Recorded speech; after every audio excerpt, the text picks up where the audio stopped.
kubaganiriza ijambo ryo gushimisha Imana. Kandi ndifuza ko buri muntu wese muri kino kibanza aza gutaha afise iyo mihigo, bayita imihigo, iyo migabo yo gushimisha Imana. Hari igihe kimwe mu isi harigeze kuba ibyaha n'ibitangwa bino munsi mu gihe cy'abagabo bitwa ba Nowa. Ijambo ry'Imana rivuga ngo isi yarigeze kuzura ibyaha gushikaho ngo Imana iravye umwana w'umuntu ivuga ngo ndicujije icyatumye ndema umwana w'umuntu. Sitwabasha kwibaza ubwo rugero rw'akababaro, aho umuntu avuga imagine waravyaye umwana ukavuga ngo ndicujije kuba narakuvyaye. Imana iravuga ngo ndicujije kuba nararemye aba bana. Mugabo reka imbere ko mbandanya nigisha kubanza mu tuzengure Bibiliya zacu, umusomyi mwiza asomere Itanguriro 6:8 gushika ku 9. Itanguriro 6:8 gushika ku 9. Itanguriro 6 ku murongo w'8 gushika ku 9 aravuga ngo ariko Nowa we Uhoraho aramushima. Urwo rubyaro wa Nowa. Shaka bigereze ngaho. Subiramo uwo murongo, wasomye umurongo kangahe? w'8. Somera uhera ku w'indwi usoma no 8. Uhoraho aravuga ati abantu naremye nzobamara mw'isi, uhereye ku muntu n'igikoko n'icikwega n'ikiguruka mu kirere, kuko nicujije ico nabaremeye. Ariko Nowa we Uhoraho aramushima. Amen. Ngo ariko Nowa we Uhoraho aramushima. Ibaze abantu turi kumwe uno munsi mw'isi yose. Imana ikeraguza Etats-Unis, ikeraguza Aziya, ikeraguza Afrika, ikeraguza Australia, ikeraguza ibihugu byose byo mw'isi. Mugabo igacibona umuntu umwe gusa. Imana ikavuga ngo ariko Apotre Pierre Imana iramushima. Ushobora kwishingira nawe ugashira izina ryawe, it's fine. Mugabo hari abantu bakora ibibi bakibaza ko ata muntu yoba hadakora icyo kibi bakora. Ariko mugabo mu buzima bw'icyaha akabaho akavuga ati jewe urugero ngeze ko sinshobora gutahura ko ari umuntu umwe mw'isi yobaho ashimisha Imana, yobaho adakora iki kintu. Kera bari batubarira ngo umugororotsi wa mbere ngo acumura, bagahabwa incuro bacumura n'inzo bagacumura, ariko nta namwe byanditse muri Bibiliya. Nakunda kubyumva mu madini amwe. Mugabo ngo mw'isi nta mugororotsi abaho, mw'isi nta muntu, ngo nta muntu atunganye Imana abaho, nta muntu. Ariko Bibiliya yashingira inahe yuko mu gihe ca Nowa nubwo Imana yicujije kurimbura abantu bose, Bibiliya ivuga ngo ariko Nowa we Uhoraho aramushima. Kubera iki? Nowa yashimwe n'Imana. Ndagomba rero ndagomba twigira kuri Nowa, hari amaprincipe make ngomba ko dukura mu buzima bwa Nowa kugira ngo tuyaplike mu buzima bwacu, tubashe gushishikara gushimisha Imana. Imana ishimwe. Hariho ibintu byinshi uyu munsi tubayemo bituma Imana yo kwishima cyangwa ito kwishima. Mugabo nivyo tuma yishima, reka turondera amapriorite 3 cyangwa 4 uyu munsi tuyaganireko kugira ngo ubwo buzima tubudevelope mu mpemu zacu, mu buzima bwacu bwa misi yose, kugira ngo Yesu neza gutora ishengero nukuri tumaximize ibitsibo, tumaximize mbere data igitsibo kimwe duhurira ko twese n'igitsibo cy'ubugingo gusa. Mugabo hari n'ibindi bintu dutegerezwa gukora kugira ngo nitwabona umwami aje gutora ishengero tuze tumusanganire. Mugabo mu bitsibo tuzokwambika nitwisangane igitsibo kimwe gusa cy'ubugingo. Ivyo ntibishoboka ku bantu batashimishije Imana. Imana ihabwa icyubahiro. Imana ishimwe. Pawulo yandikira Abanyefeso mu bice 5 ku murongo w'10 yavuze ikintu cyiza. Yaravuze ngo mumenye neza ivy'Imana ishaka. Mu Kinyarwanda bavuze ngo mushakashaka ibyo Umwami Imana ashima.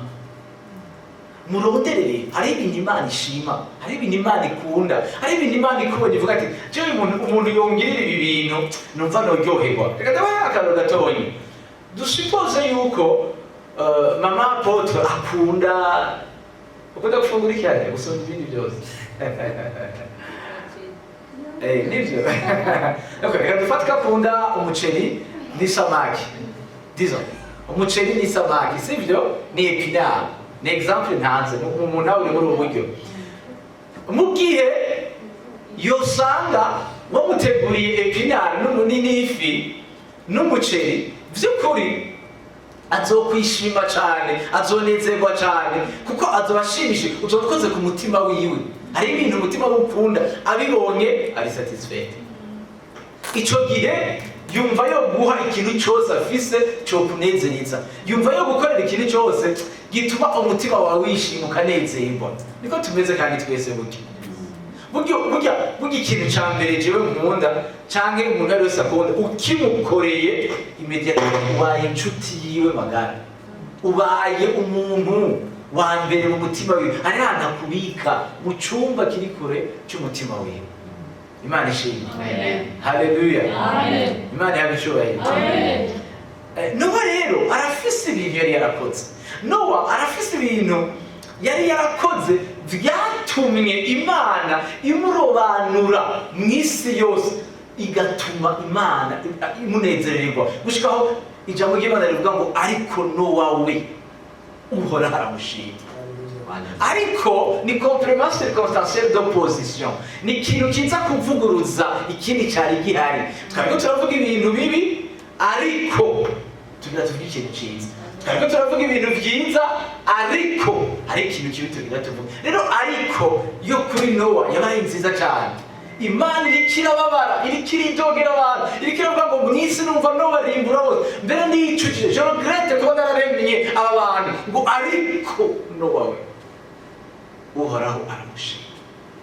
Imana ishimwe. Amen. Reka twinjire ikintu cya mbere ngomba kubaganiriza ko musomye neza entretemps Bibiliya zindi mu yandi ma version bavuga ngo Nowa ngo agirirwa ubuntu, ngo Noah found grace, ngo aronka ubuntu, atora ubuntu ahantu, abonera ubuntu mu Mana. Imana ishimwe. Hariho ubuzima yarimwo, mugabo Imana imaze kubwanariza do A a Z, iramuraba. Bibiliya musomye neza icyo gisoma cyose, Bibiliya ivuga ngo Nowa yari umuntu atagira inenge, yari umuntu atagira defo. Imana ishimwe. Bituma Imana imushima. Reka rero turabire hamwe ibintu bitatu bituma Imana yo gushima vraiment, ikamukura mu bandi, ikavuga ati vraiment urakoze ku mutima wanje, uranezereye. Bon, nibindi ariko reka develope bitatu. Icyambere gituma Imana yishima n'igihe tuyikunda kurusha ikindi kintu icyo ari cyo cyose. Haleluya. Mubwira mu rukundo rw'Imana, duheze icyubahiro. Igihe dukunda Imana mu buryo buri supreme, bituma Imana yishima ikanezerwa. Ibi niko bivuga kubera iki? Gukunda Imana biratandukanye tubishize mu buzima n'ibi twama tuvugira ngaha kuri podium, turiko turaririmba cyangwa twicaye cyangwa turi mu ibarabara ati je ndakunda Imana, je ndakunda Imana, je ndakunda Imana. Urukundo rw'Imana, gukunda Imana gusoma ikindi icyo ari cyo cyose. Reka ndakadevelope gatoya muraza kuntaho. Ariko mbere yuko ndakadevelope, reka dusome muri Mariko, kuri iyo point ya mbere yo gukunda Imana. Dusome Mariko 12, Mariko 12:30 gushika 31. Muhandike Mariko 12:30 gushika 31.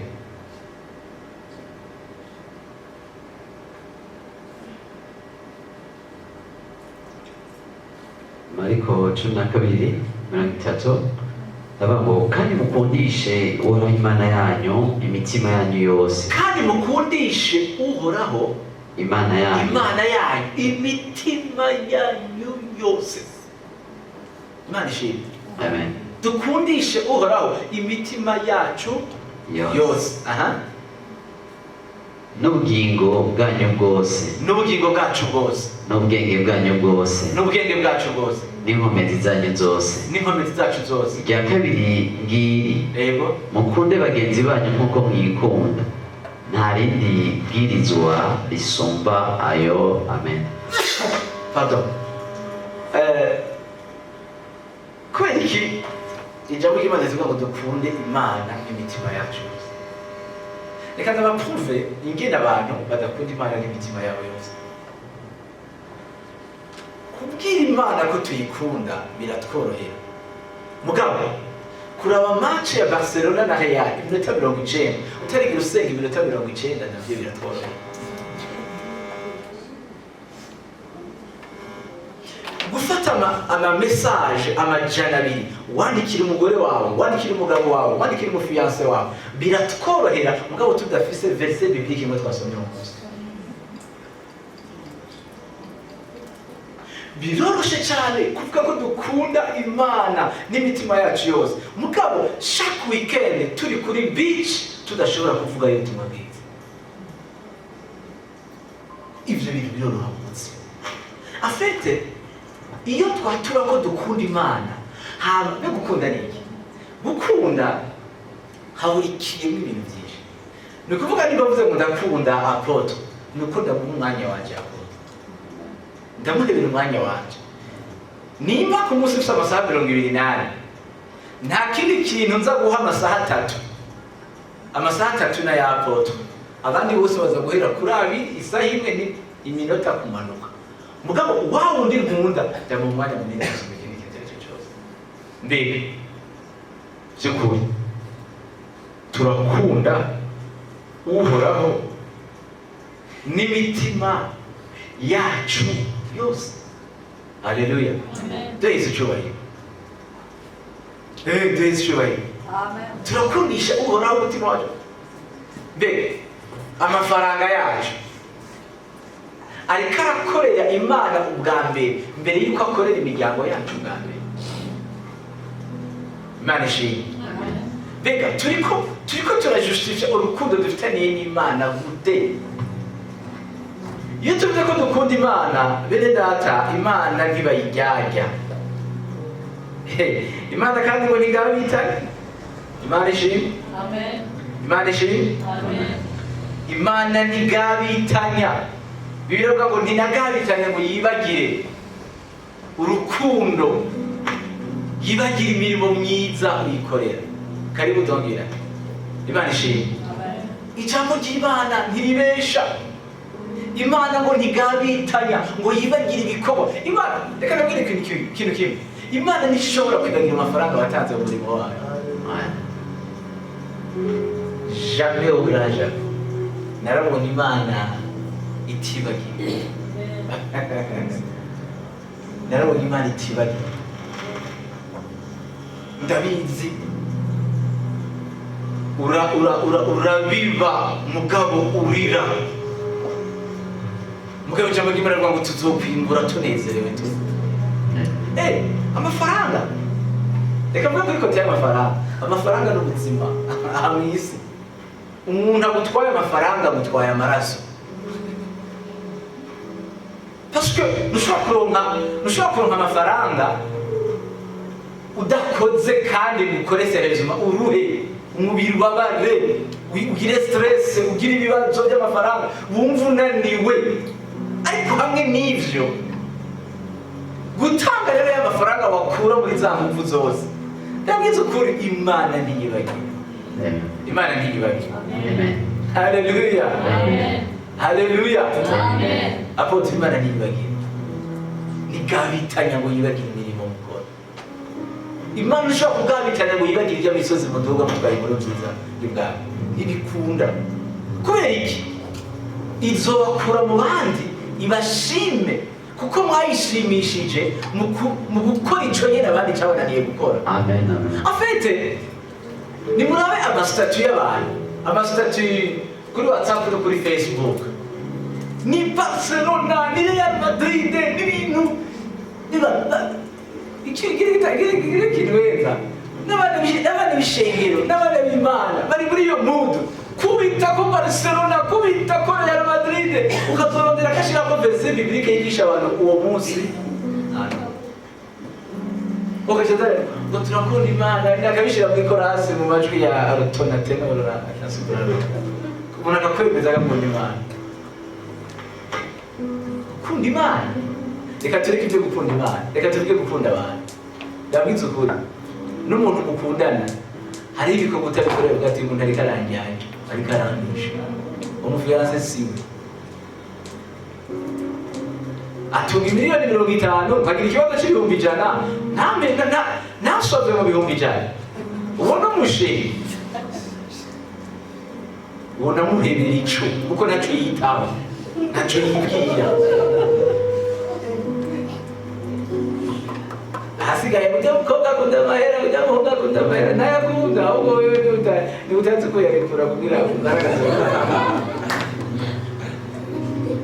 Imana yamwicubahira. Urukundo ruratanga, n'est-ce pas? Urukundo ruratanga. Udashobora kuburekura no mu buzima busanzwe. Est-ce que uzakora kurekura mu ngoro y'Imana? Tanga ico kintu cyambere. Aburahamu igihe kimwe Imana iramubarira ngo Aburahamu ndakeneye kushikanira Isaka. Isaka yari umwana, Aburahamu yamuronse afise imyaka myinshi cyane. Yarafise imyaka ingahe? Imyaka 100. Umukecuru yarafise imyaka ingahe? 90. Yamuronse accidentel nawe nyine. Menopause fois 2. Umwana w'umutana uwenyene. Abakomentariste ba Bibiliya bavuga ngo Aburahamu yarasigaye akina n'ako kana, Venasara bakirwa mu birori n'ako kana, ngo Imana igera ahantu igomba kubatestinga, bategera rero ko bakinkona. Aburahamu rero tange Isaka. Aburahamu! Abraham, welcome my brother. Abraham aravuga ati usabye Isaka. Bibiri ivuga ngo yizera kuhoraho ashobora no kumutsura. Ngo atora Isaka, ngo aramujana. Isaka aramubaza ati mbega papa, je ndabona imbugiti urayifise, inkwi urayifise, ati none ikimazi nacyo kiri hehe? Aburahamu aravuga ngo uhoraho ari bwimenyere ikimazi. Mbwa yarazeze akagiye kumucumita imbugita. Umwana wawe ukunda, umwana wawe, atubuze umwana.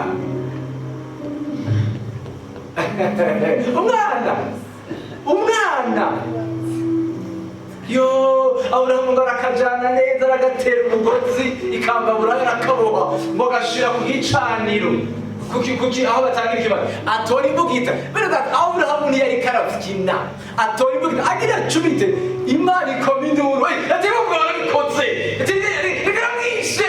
Abamarayika baragafata kwa Aburahamu ati stop nawe umutima wawe. Mwibaza ko hagiye iyo ijwi ry'Imana ritebagana gato, imbugita bazari cyane gushikirwa mwana. Aburahamu yari decide kuko yakunda Imana. Haleluya. Aburahamu yatanze icambere akunda Imana. Ndiko mva utanga icambere akunda Imana. Tanga ayo mafaranga azobagaruka akagwiriye cyane. Beko n'imbere y'ibintu by'amafaranga. Kera kiri umunyeshure muri secondaire, mu 11 barangurira ifanta muhira. Nkaca fata izari ifanta yagurwa amajana 3 canke amajana 4, nkayanyegeza nkagura ifanta nkayizana muri salo n'abandi bana nkahongira muri ifanta, nkaca ngenda nkayinyegeza musi y'igitanda. Kubera batugura ifanta every day, ku munsi bamwe amahera yabukeye, nkaca fata ya fanta nkayigarukana nkayibereka, nkabereka yuko ari iyindi fanta y'ino munsi, mugabo ni ya fanta yejo. Ayo mafaranga nkayabika. Kuwa kane ifanta nkafata ya mahera nkabereka ya fanta nyene. Atuka mu isomene narashobora kuronka amahera ashika nko ku bihumbi 2. Ibihumbi 2 narashobora kuva rero aho narindi nkagenda igihanga kubwira ubutumwa abakozi b'Imana mu imbere yabo. Iyo nayabuze nkaca mva muhira n'amaguru hariya mu kirerera kuri nakuriye kwa mushikanje nkavayo nkaza nkaca telefona nk'umwe muri bo akaza kuntora n'agakinga tugahurira nkariya mu kiyange ndibuka turi mu masengesho ya 21 jours sigaye ngenda gucyanye Imana ishimwe bene data twaravuga ubutumwa tukaja mu Kayanza Murango tukagenda n'amaguru tukavayo tuvomisa amaraso kubera umunaniro tuva mu ntara n'amaguru tuja mu yindi ntara ngo uyu munsi nta tike y'indege nigurira indege ngenderamo bambaye inzira nta ndege nukuri gukorera Imana rero nta buhombe burimo ivyo bintu ubona bisi bahahamira ivyo bintu ubona bisi bashiramo amafaranga yabo ivyo bintu bisi mubona bakunda nta kintu na kimwe muri ivyo kizotuma Imana ibakunda cyangwa ibemere amafaranga adakoze mu bwami bw'Imana amafaranga atakaye umwana w'Imana afunguye yubatse igikorwa cy'Imana umwana w'Imana asohoye amafaranga yiwe akaza akagura akakantu akagura piano akagura mixer akagura intebe ayo mafaranga yubatse ubwami bw'Imana haleluya dukundishe imitima yacu uhoraho Imana ishimwe reka ntirukange ko bikagira kabiri muresha umwanya neza akagira kabiri rero ariko tukikura ako kambere nimwandike muraza gusomera muhira Itanguriro 6:9 havuga ngo uru ni rwo rubyaro rwa Nowa yari umugororotsi ntiyagira agasembwa mu gihe c'urunganwe rwiwe kandi Nowa yagendana n'Imana okay tuje ku kabiri rero ubwa mbere tuvuganye yuko ikintu cya mbere gishimisha uhoraho nuko tugira gute nuko tumukunda gusumba ikindi kintu icyo ari cyo cyose tukamukundisha imitima yacu yose aho rero tugenda wiyevariwe uraba uti mbega ndiko ndaraba matche ndiko ndaja mu kirori kimara amasaha 2 ndamaze kumara amasaha 2 imbere y'Imana DJ nyine utaje ngaha muri volonté divine uri muhiri wawe uramaze kwigana ugasenga amasaha 2 niba wasanga ibyo utarabikora ntagire ikindi kintu usubira gukora amasaha 2 utarasenga amasaha 2 nusubira kuja kuraba match iminota 90 utarasenga iminota 90 birabujijwe mu bwami bw'Imana cyangwa tuzebe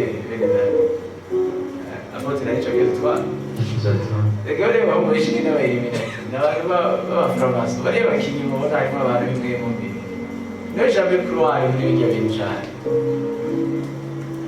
hari ubuhamya twagiye turonka bamwe bakoresha izindi mwemwe okay univa tugende ku kabiri Imana irishima cyane iyo tuyizeye gusumba ikindi kintu cyose niyo point ya kabiri ngomba ko baganiriza ko ibintu bikeya Imana irishima cyane iranezerwa iyo tuyizeye completely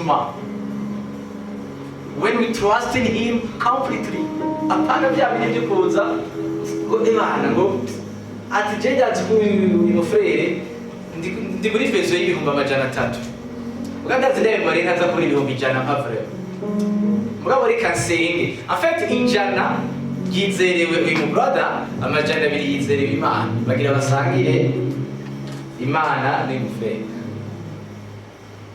aho ntuba wizeye Imana muri urugero ni ahantu umuntu agera akabona yuko kwizera Imana nta kindi kibaho imbere ye ni ukwizera Imana hanyuma Imana izokora ku mitima y'abantu bo butanazi mu kukwishura mu kukuzanira inyishu wifuza hari abantu bizeye ba oncle hari abantu bizeye abatonto papa hari abantu bizeye urupangu mama yasize na papa rwo mwirohero urwo rw'imiliyaridi zitari nkenye hari abantu urupangu rupunyaga nabonye abantu banyagwa amatongo ubwo urutwara ukumigwa ariko niwizeye Imana izorinda ikintu cyose kiri kuri wowe berata ndagomba n'umugabo wawe n'umugore wawe ntumushireke ivyizigiro byawe ivyizigiro byacu byose tubishire mu Mana amen Imana yawe icyubahiro. Ntagira umwana w'umuntu biravuga ngo ntihavumwe uwiringiye umwana w'umuntu, ntihavumwe umuntu afata icyizere cyiwe akagipurasa. Imana ishimwe. Ukwizera kwacu tuguma ture ku muntu uwo ari we wese, ariko tugushire ku Mana. Ntagira umuntu azokumetwiza, ntagira umuntu azogushira ahantu yumva ko yo gukina gutya, yo kugira gutya, yo gukoresha icyo ashaka. Oya, nta muntu yigera aja mu kibanza cy'Imana. Imana yonyine. Hari n'abantu bageze kuri level yukumva yuko bokora ibyo ndibuka nefise contrat mu kazi karaho, yari contrat inyorohereje vraiment, ishobora kumfasha kandi inzu kandi irarasiyo muhira nkumva ndamerewe neza, ndayikora nibwira amezi 10 cyangwa 12.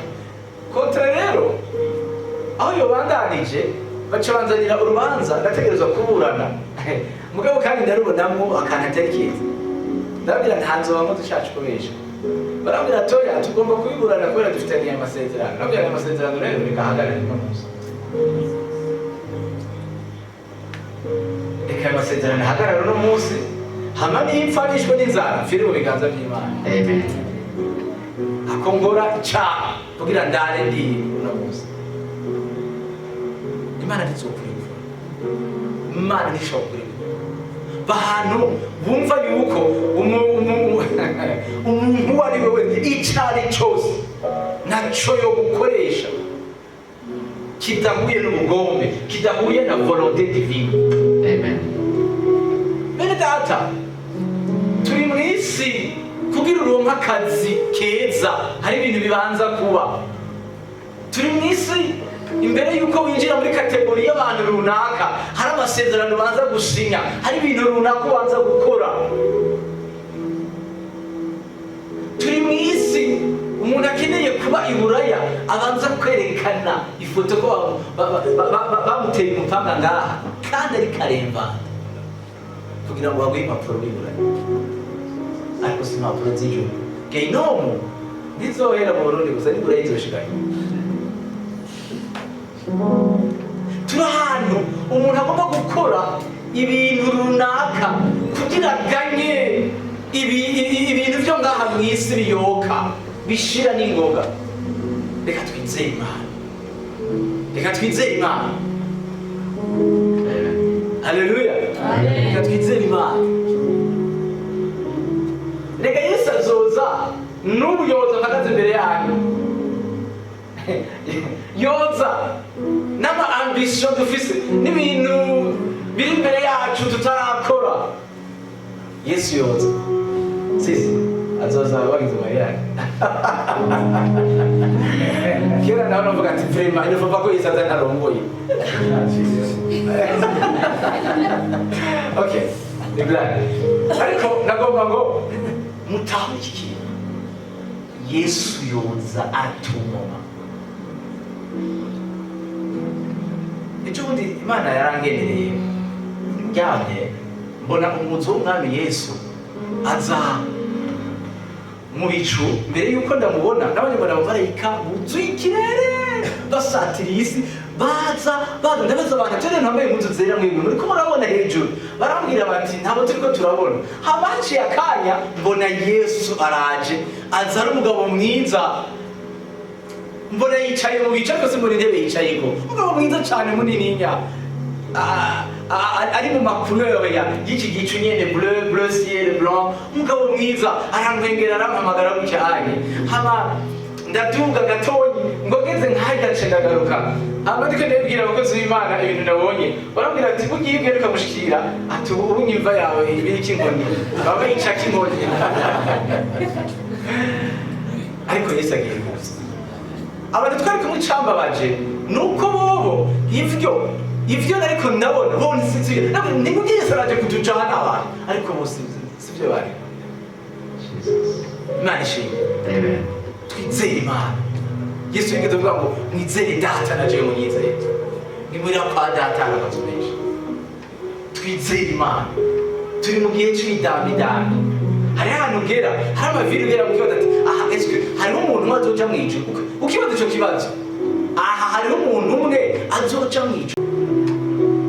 Ivyo twakoze mu kutamenya ntitubisubire. Niba twamenye ko dukwiye kwizera Imana, inzira y'umusaraba, nta kindi Imana, komeza muri iyo nzira nyine, bandanya, reka kuraba inyuma, reka kuraba hirya, reka kuraba hirya, bandanya, ramiriza amakosa twari muri tuyagumemo. Imana ishimwe, Yesu araza vuba, araza gutora ishengero. Tumubona ko barigisha ibintu bidashobotse, abantu bariko baratorera ivyaha, bariko baratorera ubuzima butari bwo, bakakubwira ko ata kibazo, ntebwe muri maze kuvuga ubwa kabiri, it's fine, biraheze, birarangiye, bimeze neza. Ivyoba vyose ivyaha twakoze nibwo tuzokora, Imana bitubabariye. Mugabo kandi hariho umugambi w'inkumi 10 zari zirindiriye, zari zirindiriye, kandi ngo zose zari zifise amatara. Mugabo ngo 5 muri bo ngo bari bipfu, bari bijuju, ngo bari 5 bari abanyabwenge. Abo banyabwenge bobo amatara yabo ngo agumamwe amavuta gushika umugenaji. Ngo ariko bamwe 5 ngo barikangura, ngo bararondera aho bokura amavuta barahabura, kandi umuryango wari wamaze kuga. Bene data, amatara yanyu yameyanze, amatara yanyu yameyanze. Tuvuga ubutumwa, tuzana abantu kuri Yesu, mugabo vy'ukuri amatara yacu ari karaka. Hari abantu bavuga ubutumwa bazoja muri Gehinomu, narabibonye. Ijambo ry'Imana riravuga ngo mbere bazogera n'imbere y'Umwami Imana bamubaza baterega, twakoze ibitangaza mu izina ryawe, twavugishwa nawe, twakoze ibi. Reka bajye abantu bari mw'ishengero, reka bajye abantu bafise ibikorwa runaka bakoze. Pay attention. Reka so umurongo umwe, Abaheburayo 11:7, Abaheburayo 11 umurongo w'indwi.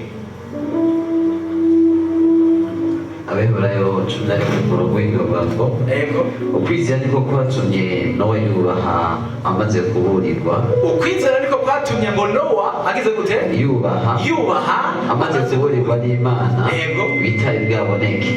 Akabaza ubwato bwo kurokora abo mu nzu yiwe, kandi ko kwamuhaye gutsindisha abari mw'isi no kuragwa ukugoroka kuzanwa no kwizera.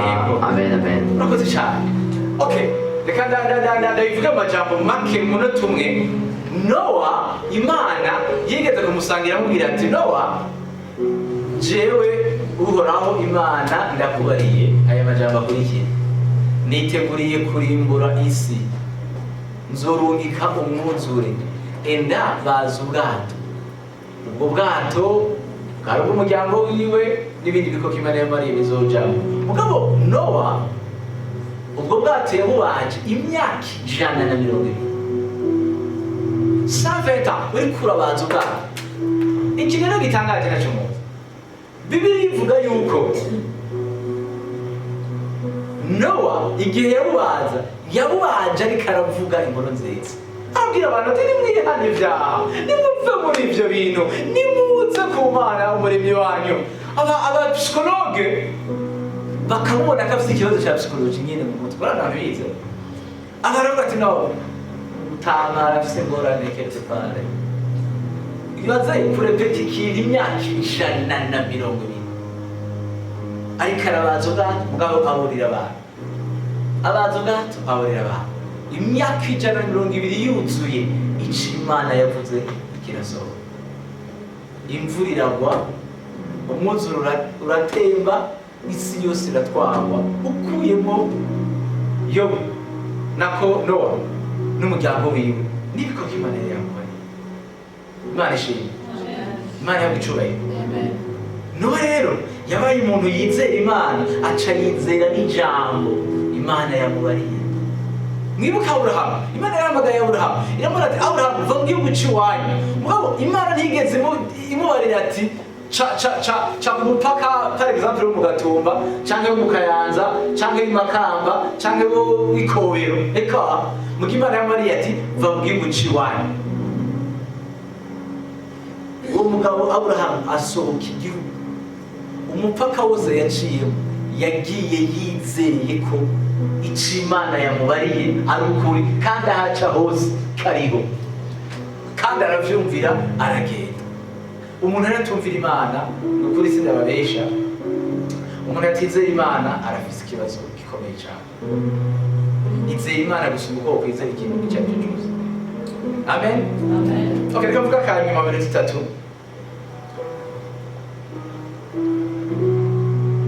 ubwa mbere twavuze tuyikunda gusumba ikindi kintu icyo ari cyo cyose bwa kabiri iyo tuyizeye byimazeyo tukayizera complètement akagira gatatu ni mu gihe tuyumvira n'imitima yacu yose kumvira imana igihe twumvira imana kuyumvira obeissance bene data turi mu bihe abantu bakunda demokarasi turi mu bihe umuntu wese aharanira uburenganzira bwiwe no mu ishengero atoya ariko bazereka arandengera umurongozi wakora ariko arandengera ibintu sivyo franchement sivyo wanashaka aho hanze barategekwa mugabo bishengero y'Imana nibo bategeka abayakiraze baca ebana yari mumaze gukurikira umuntu yerekwa yashize muri raporo n'akararo ndabahaye mugomba kumugirira icyizere yuko icyo bariye agikuye ku Mana nta kintu gishengero kitavuye ku Mana Imana ishimwe hama iyo umuntu atumviye umurideri burya ntushobora kumvira Imana utumvira umurideri wawe kwizera bashobora wamenya zibiri reka nawe ibyo bintu sibyo ibintu by'uko ukataritse ibintu bene data utumvira umurideri wawe ntiwumvira Imana point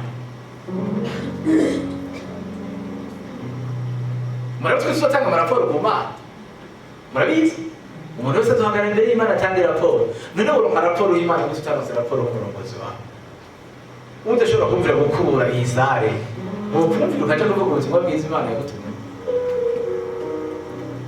ariko mwe murabumvira ndabizi dusome Itangiriro 6:22 ndangiza akantu gato ngomba guca ndababwira kabaye ku muntu ari muri Bibiliya musomere uwo murongo turasoma mu izina rya Yesu Kristo Itangiriro 6:22 haravuga ngo ibihumeka impwemu z'ubugingo mu mazuru byose byari mu musozi birapfa ibifise ubugingo byose biri ku isi biraherengetezwa uhereye ku bantu no ku bitungano no kubyikwega hasi dusome Itangiriro 6:22 Genèse 6:22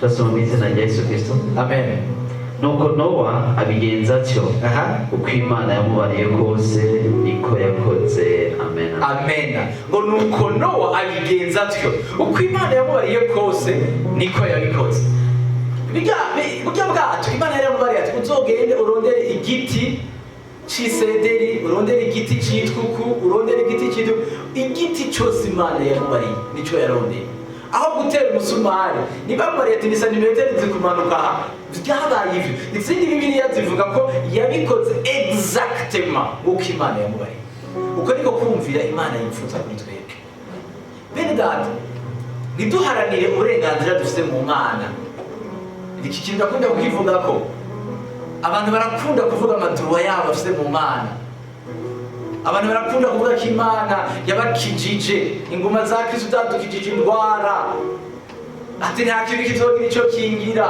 ntaki barakunda kwatura ayo majambo afashaho ariko amajambo Imana yabatumye gukora iyo ntibayakora devoir zabo inshingano zabo ntibazikora ariko abyo bafitiye uburenganzira byo bakabikora turabwira Imana duhezagire